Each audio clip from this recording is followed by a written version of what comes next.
Welcome back. You're watching the Urban Debate on Magic Bricks Now, India's first property channel. Thank you so much for tuning in.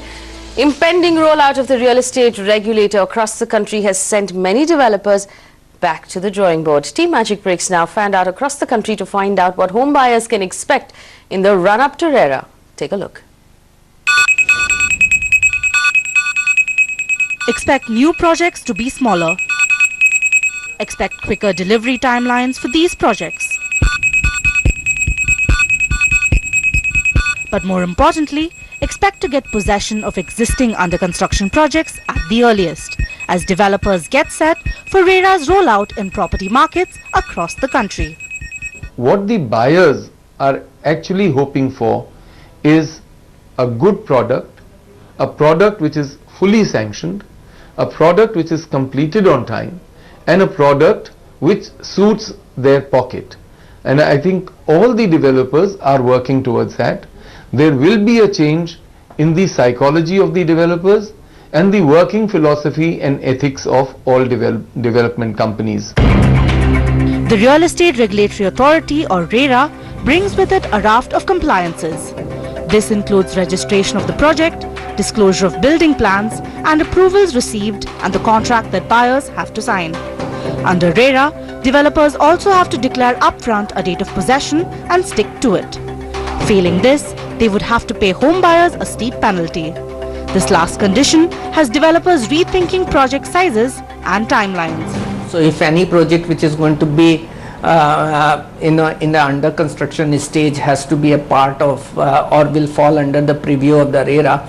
So any new launch from today, they'll have to keep in mind that they have to do it in compliance with the RERA rule and what has been stipulated. In fact, RERA compliance has also meant that developers have to rework their sales strategy. Pre-sales, or pre-launches as they are commonly called, will now become a thing of the past. Developers will also have to strictly adhere to delivery timelines. In our case, we want to make sure that all the permissions are in place for all of them. Now that permission cycle takes time. So you want to make sure that what you're offering to the market is where you have full permissions. So you'll focus on saying, I want to get every permissions possible on Tower 1 and 2, which I'm going to build and then offer to customers. And only when I'm ready with 3 and 4 is when I come out to offer to the customers. So yes, it is in a way sequencing in it. And that's what we had planned it at the outset.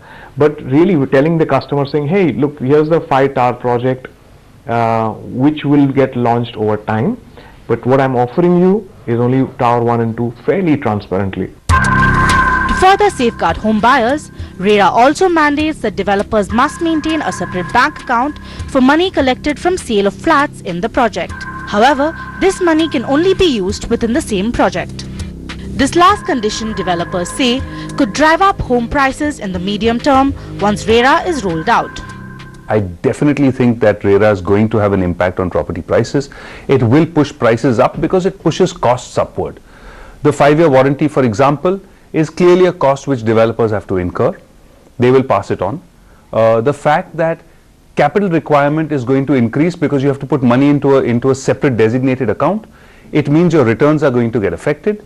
You have to arrange capital from elsewhere. So customer capital is no longer going to be the source of capital, which was cheap capital. But in the run-up to RERA, market watchers predict a flood of offers as developers rush to offload inventory before the law kicks in. However, they caution that buyers must get into such contracts only after doing a thorough due diligence. Bureau Report, Magic Bricks Now.